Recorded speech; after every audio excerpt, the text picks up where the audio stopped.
Let me set the scene for you. You're a kid, sitting in your living room watching TV.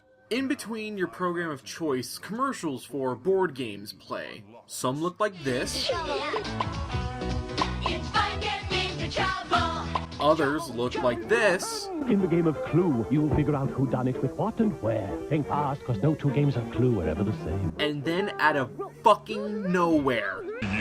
This is Heroscape. You can embark on a build and battle fantasy adventure like no other. You can assemble your forces of power and let the battle of all time begin. Hello and welcome. I'm Marcus, and this is Marcus Rambles. And yes, today we're taking a look at Heroscape, the battle of all time. They weren't kidding either. This is one of the most insane board games I have ever had the pleasure of playing. Let's just take a second to actually look at the front of this box. While the artwork on the box isn't nearly as impressive as, say, the box art for HeroQuest, where Heroscape's art shines is in the insanity department. There's a giant robot fighting some kind of monster front and center. Behind the robot is a World War II soldier with a bionic arm and a katana. Is that a wizard? I think that's a ninja. And above her is a Valkyrie? I have no idea what's going on, but my brain knows that I want it. There's a flap here. Let's see what this reveals. I'm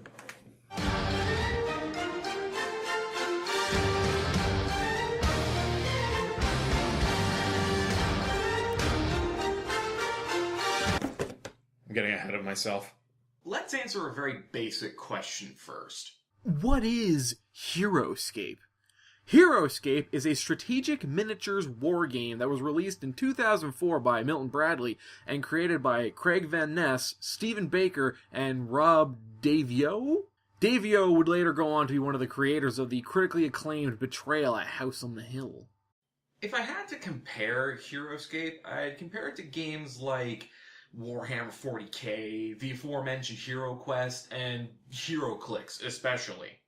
In Heroscape, teams assemble armies to, generally, battle against each other until only one remains.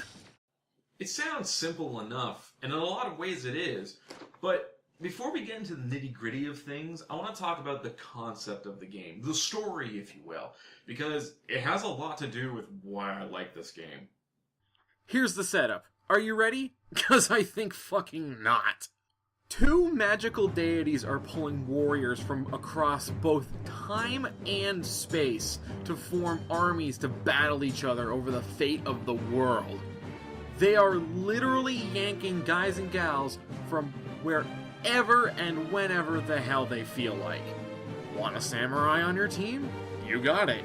Feel like throwing some Vikings in the mix? Sure, go ahead. How about some Tolkien-esque elves? Why the fuck not? Aliens? Go for it. Robots? Of course there's robots.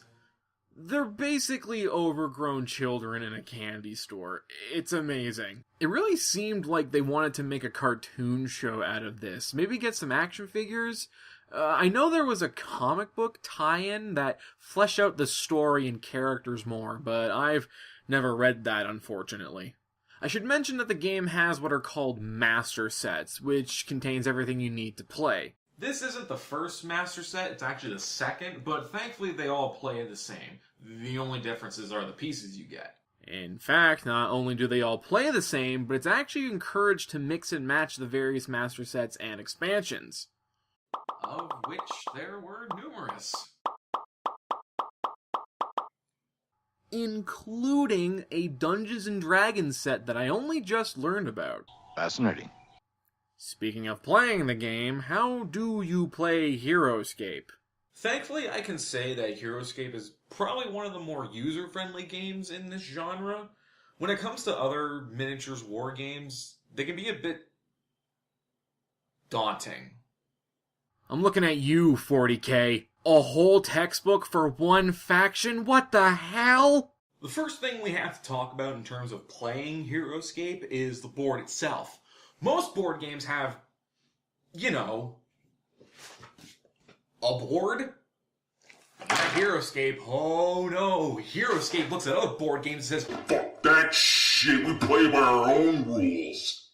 Marketed as a build and battle game, Heroscape's biggest strength also happens to be its biggest weakness. Instead of having a sturdy board to play on, Heroscape offers these!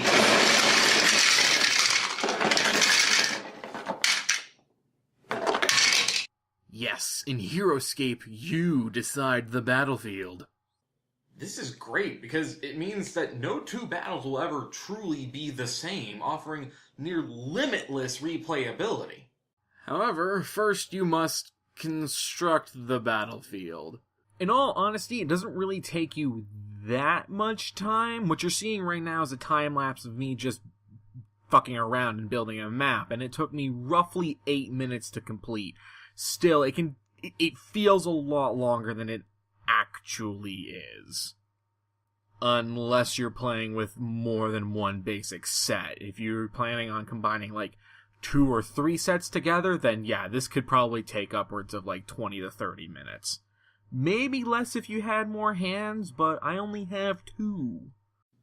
Although, in a way, it kind of makes the oncoming battle a bit more personal. You and your friends built this arena together. You decided on what kind of terrain you were going to face off in. It makes the encounters special. I would, however, recommend playing this on a very flat and sturdy surface. The pieces, as wonderful and varied as they are, can be a bit troublesome to fit together, and the water pieces have a habit of not staying flat. But so long as you're playing on an even flat surface, like a kitchen table or a hardwood floor, you should be okay. Once you set up the terrain, either by following one of the pre-existing terrain layouts in the rulebook or making up your own like we did, you can begin to actually play the game. I mentioned earlier that this game is very user-friendly, unlike many other miniatures war games. That's because this game offers 2 different ways to play. For those who are just starting out, there's the basic game, which is sort of like a tutorial to get you familiar with the basics. And then there's the Master Game, which plays similarly to the basic game, but there are a ton of extra rules and it takes considerably longer to play. I'm going to talk about the basic game mode first before we talk about the master game. Even though they play very similarly, there's still a significant difference between the two. To give you an idea, the basic rules are literally 3 pages of the instruction manual. There's not much to it. Now compare that to the 9 pages that make up the master game rules. So yeah, basic game first. By the way, the instruction manual for this game is great. A big book with lots of images detailing the rules of the game. Very, very useful and well crafted. Shazam! We're in the room all of a sudden. Okay, so, your battlefield's set up. What now? Well, preferably you'll want at least a second person to play with you.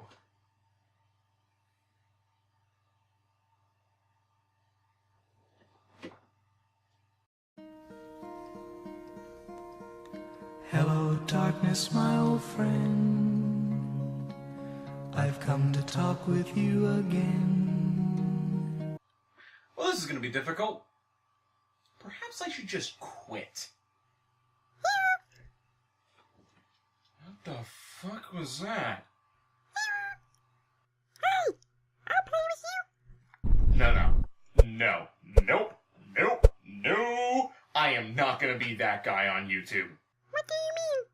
I am not going to be the guy who plays a board game with a stuffed animal because his actual friends are all busy out having real lives.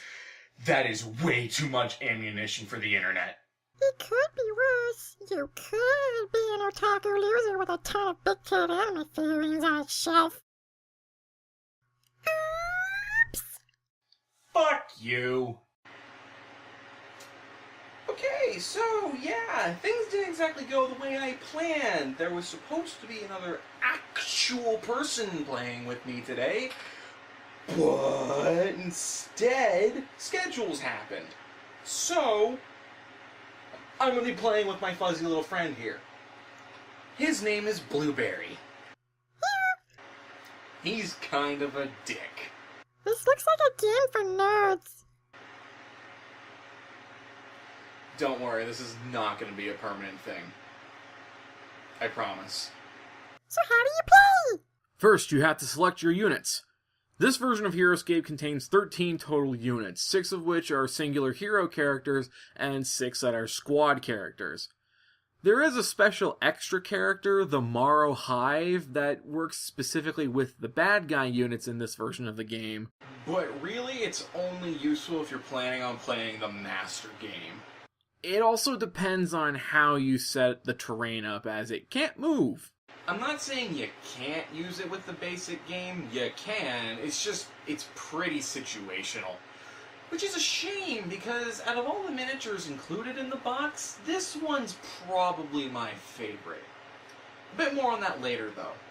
For now, let's pick our guys. Typically, the units are split in two, the good guys and the bad guys. Is this whole side the bad guys? Yeah, looks like it. There's a lot of them. Yeah, the bad guys in this version primarily consist of squad characters, whereas the good guys get nothing but hero characters. What's the difference between a hero character and a squad character? Well, other than the obvious fact that heroes are singular units and squads are... Squads? The hero characters tend to be stronger than the squad characters. You would think that would lead to balance issues, but really one squad is about equal to one hero. I'll play the bad guys. And I'll be the heroes. Once you've selected your units, go ahead and place them on the battlefield. Can I put them anywhere? Generally speaking, generally. It really depends on whether or not you're playing a scenario from the rulebook, or if you've built your own battlefield and are playing your own custom scenario. If you're playing from the rulebook, it'll tell you exactly how many units you can have, which units you can have, and where to put them. But for this game, we're just gonna murder each other, so it's best to just start on opposite sides of the map. So here are your units, and here are your army cards. What the hell is an army card? Each hero and squad comes with a special card that lays out their stats. Let's take a look at one of the good guys, Sergeant Drake Alexander. Each one of these numbers dictates actions you can perform during the game. For instance, Drake has a move of 6, which means he can move up to 6 spaces. He has a range of 1, so he can't hit targets far away. But he has an attack of 6, which means he could potentially hit real hard. And finally, he has a defense of 8, which means he can potentially take a lot of punishment.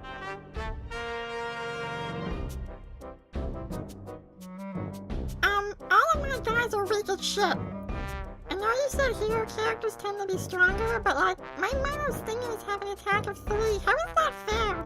You're not technically wrong. While squads are weaker than heroes, what they lack in strength, they make up for in sheer numbers. For instance, when moving squad characters, you move them in any order you wish and in any direction. So I can split them up? You can if you wish, but more importantly, you can actually attack up to 3 times in one turn. Potentially, if you wanted to. You could attack 3 of my units in a single turn, or attack one of my guys 3 times. I thought you said this was the basic mode. It is. Let's just go through your turn step by step, okay? Step 1. Pick a unit and move them. Okay, I'll move these guys. They have the most movement. Hang on just a sec. What? What you just did is called moving up.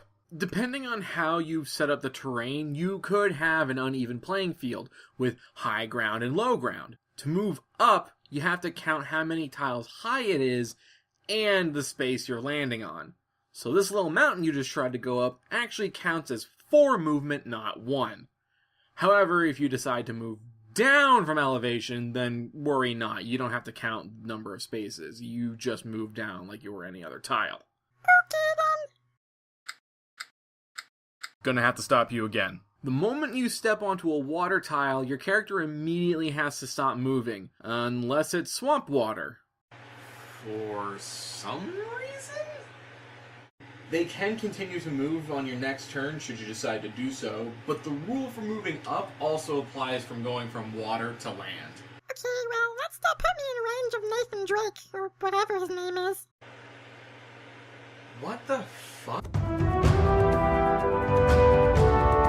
Step 2. Attack. It's important to note that your character must actually be able to physically see the target that they're trying to shoot. This only really applies for ranged characters. Melee guys won't have a problem with this. So no shooting through walls or terrain. You can, in some circumstances, shoot through units so long as you have a clear line of sight. How do I know if I have clear line of sight? Well, and I'm not joking, you kinda have to bend down and look through your unit's perspective to see if you have a clear line of sight. It's kinda goofy. Like this? Basically, yeah. I know it's silly, but it can mean the difference between life and death sometimes. Well, there's nothing between me and Drake, so I'm going to attack him. For that, we're gonna need the combat dice. The number of dice you roll is determined by the attack number and the defense number on your character's card. Since Barry is the attacker, he'll be rolling 2 dice while I'll be rolling 8. Each die consists of 3 symbols: a skull, a shield, and a blank space. Barry, go ahead and roll your attack. I got a skull and a shield. What does that mean? It means I have to roll at least 1 shield in order to block your attack. For every skull the attacker rolls, the defender has to roll equal or more shields. With Drake, it should be pretty easy for me to block this attack because I have more chances of rolling shields. Then again, I could also roll nothing but skulls or blanks. Probability is a bitch like that. See?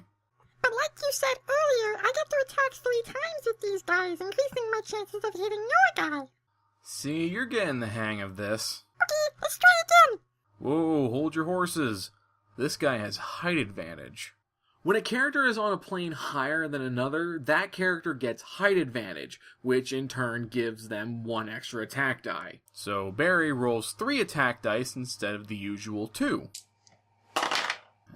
See, now you stand a better chance of taking out my unit. I have to roll 3 or more shields this time. Shit. Well, it looks like you hit Drake. If your unit gets hit once, they're out of the game. And that's pretty much it in terms of the basic game. You repeat those steps going back and forth until one team is wiped out. One thing I do want to mention, though, is the larger character movement. Yeah, how the hell do I move these guys? It takes up 2 spaces. Does he move like this? You would think that's how he moves, but no! According to the rule book, he moves like he's on a skateboard? Like this? Yup. I'm gonna be honest, I didn't get it at first either. It makes way more sense when you look at the dragon you get in the first master set. The miniature is designed so that the face of the character is pointing forward in the direction the piece actually moves. But with Torkul Na and Major Q10, who are the biggest characters in this set, they're built so that they face forwards but move sideways. Very confusing at first. Now that we have a pretty good and firm grasp of the basic game, I think we should move on to the master game now. Like I said earlier, the basic game and the master game play the exact same. There's just a few significant differences that change things up. And speaking of changing things up, how's about we change the playing field and the characters up a bit, shall we?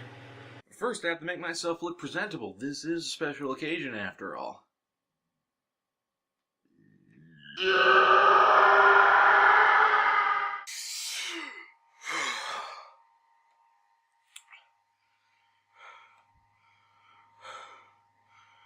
Fuck that shit. I am not doing that again.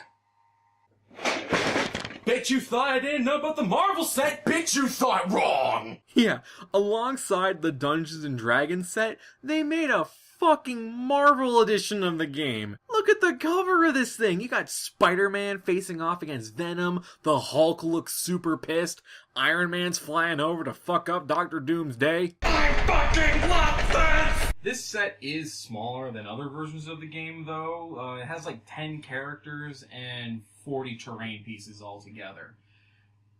But I don't care. Like, the fact that this exists is just fucking awesome.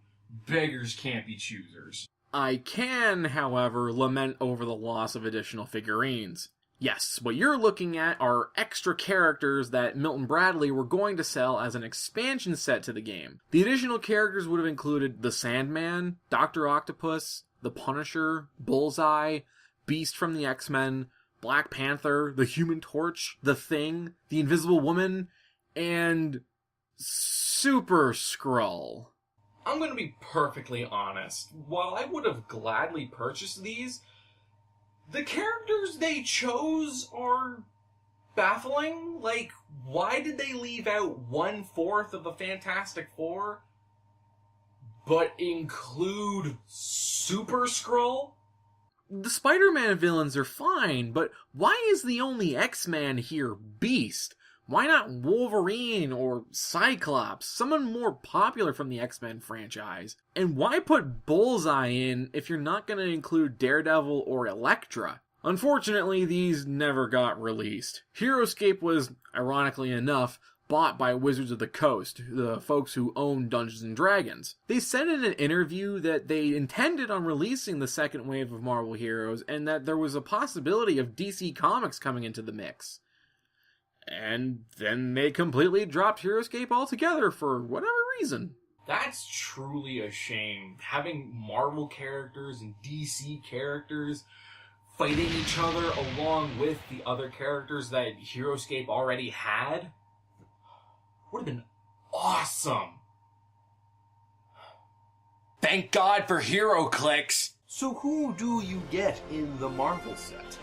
Along with a destructible wall terrain piece, you get Iron Man and Doctor Doom, Spider-Man and Venom, Captain America und Red Skull, the Hulk and the Abomination, Silver Surfer, and Thanos.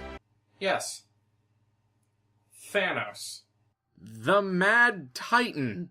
That seems like a bit of a leap in power, but whatever. So once again, we construct our battlefield, we pick our units. Blueberry will be the heroes, and I'll be the villains this time around. We place our units, and just like before, each character has their own card. However, you don't use this side of the card for the master game. This is the basic side. Flip the card over, and suddenly a whole new world of opportunity is available to you. Ha ha ha ha! You getting excited, Blueberry? The fuck? Where are you going? It's not! In the Master game, heroes are given slightly different stats, a point cost if you're choosing to draft an army, a height rating, hit points, and more importantly, special abilities. Special abilities allow characters to do things from flying over terrain to doing extra damage. Let's look at the Star-Spangled Avenger, Captain America.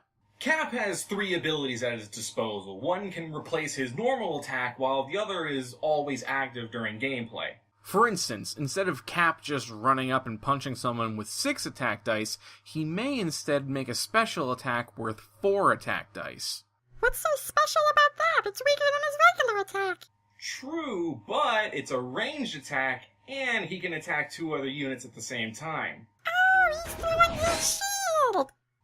That's right, 'cause when Captain America throws his mighty shield... Stop! Let's look at another one of Captain America's abilities, Tactician.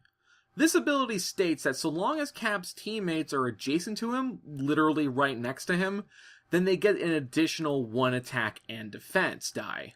And that's just Captain America. Everyone has crazy abilities. Venom can use his webs to swing over gaps and enemies. Red Skull has a chance to instantly kill units. Yes, I'm serious. But what's even more bullshit is Thanos' ability to cheat death. Yes, if Thanos is killed in battle, he has the opportunity to come back to life. I want Thanos! No takebacks. Okay, so my guys can do a bunch of crazy new moves. What about the other stuff? Let's walk through a turn step by step like last time. Step 1. Assign orders. This is the next big change to gameplay. Each player receives 4 order markers numbered 1 through 3, and a special X marker. Both players place these order markers at the beginning of the round, facing away from their opponent. You place these order markers onto the army cards of the characters you wish to use and in what order you wish to use them. What's the X marker used for? The X marker is a fake out. You use that to keep your opponent guessing. Not only that, but you can place multiple order markers on a single unit, meaning you can use a unit twice in a single round, or 3 times if you truly wanted to. It all depends on the situation you find yourself in and the strategy you're going for. Next, we roll for initiative. You take the 20-sided die, or a d20 as we call it in the biz, and roll to see who goes first. But for this, I'm just going to let Barry go first. Okay, I've assigned my orders. Reveal your first order and play out your move. Ah, I see you're going with the Hulk first. Very nice. Yeah, Hulk has an ability called Super Leap that lets me move 10 spaces, so I'm gonna do that. Now that Barry has taken his first turn, it's now my turn to do so. I reveal my first order and play out my turn, and we continue doing so until we have no more orders to give. After that, the round is over. We roll initiative, see who goes first, rinse, dry, repeat. That's it? Not quite. Let's talk about the next big change. Hit points. You'll see each card has a life total now. Yeah, the Hulk has 8. I'm going to attack Hulk with Dr. Doom, who has an attack of 5. And with the power of digital editing.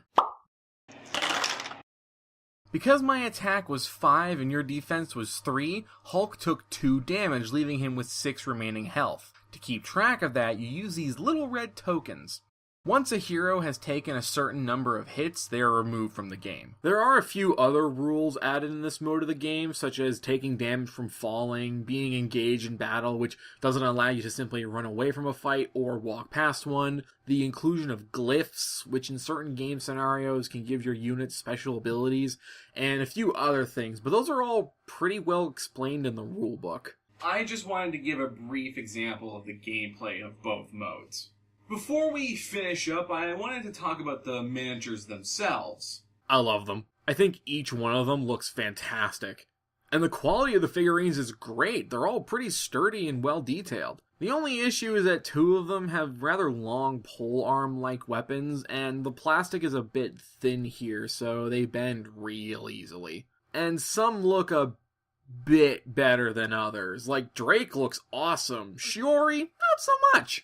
But I think that comes down to the fact that Shiori is just kind of boring looking. My favorite has to be the Morrow Hive. This thing is so cool looking. It's a big, sturdy chunk of plastic that reminds me of something you'd see from StarCraft. I apologize if this is giving some of you older folks Nom-esque flashbacks of Zerg rushes. I know those can be pretty devastating. My favorite detail about this piece is that you can see young Morrow soldiers in cocoons, waiting to be birthed from the hive. It's a neat detail that makes the figure feel alive. And when it's in the environment surrounded by Morrow soldiers, it just looks awesome sticking out of the swamp. The only other real complaint I have has to do with the Abomination in the Marvel set. Don't get me wrong, I like the Abomination, and it makes sense for him to be on the villain side as the antithesis to the Hulk. But the 2 are way too similar. They have identical stats, only their attacks are off by 1. And in terms of special abilities, the only difference is that the Hulk has 1 extra ability. I would have rather had someone different, like the leader. But then again, that might have led to balance problems, as the Hulk is reasonably very powerful. Heroscape is an awesome game, with honestly very little wrong with it. It's just great fun. Putting it together's a bitch, but it's all worth it in the end, just to have your very own battle of the century. I want to thank you all for joining me, listening to me ramble like a madman. I'm Marcus, and I hope you'll join me next time. See you around.